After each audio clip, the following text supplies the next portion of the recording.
Hello बच्चों, let's read the question. So the question here is which enzyme violates the central dogma of the molecular biology? तो चार enzymes के यहाँ पे नाम दिए गए हैं, हमें फाइंड आउट करना है कि कौन सी एंजाइम इस रूल को वायलेट करती है. सो इस क्वेश्चन का जो की कॉन्सेप्ट है वो है सेंट्रल डॉगमा. और सेंट्रल डॉगमा जो प्रपोज किया था इन साइंटिस्ट का नाम था फ्रांसिस क्रिक.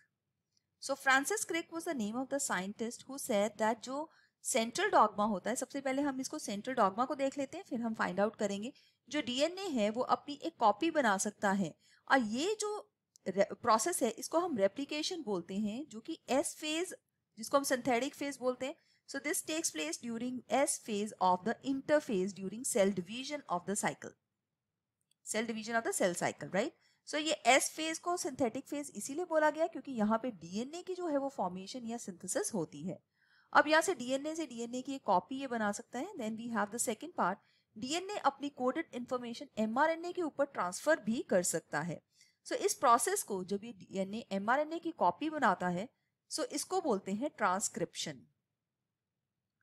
और ये दोनों स्टेप्स, चाहे ये रेप्लिकेशन है या ये ट्रांसक्रिप्शन है, दोनों ही स्टेप्स यूकैरियोट्स के अंदर न्यूक्लियस के अंदर हो रहे हैं और प्रोकैरियोट्स में ये स्टेप्स हो रहे हैं साइटोप्लाज्म के अंदर, बिकॉज प्रोकैरियोट्स में कोई भी न्यूक्लियस नहीं होता. अब नेक्स्ट देखते हैं कि इस एमआरएनए ने अपनी कोडेड इंफॉर्मेशन को यूज करके यहाँ पे ट्रांसलेशन करनी है. That means formation of proteins करना है. फॉर्मेशन ऑफ प्रोटीन्स यूकैरियोट्स और प्रोकैरियोट्स दोनों में ही साइटोप्लाज्म के अंदर होता है.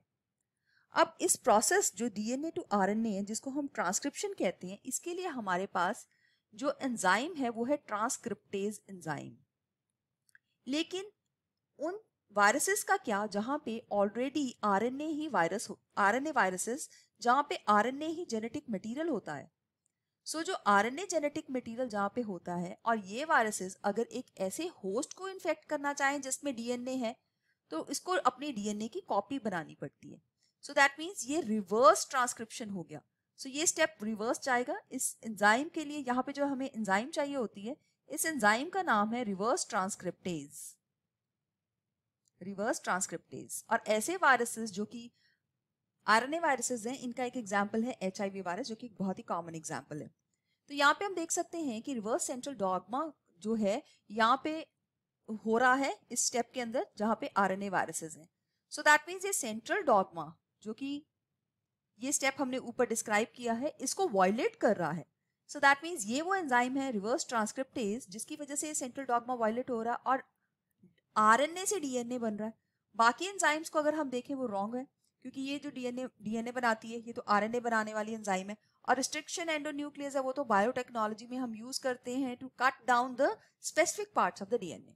तो यहाँ पे जो सी पार्ट है that becomes the right answer for this question. Reverse transcriptase is the enzyme which violates the rule of the central dogma. So I hope you have understood it well. All the best. Thank you.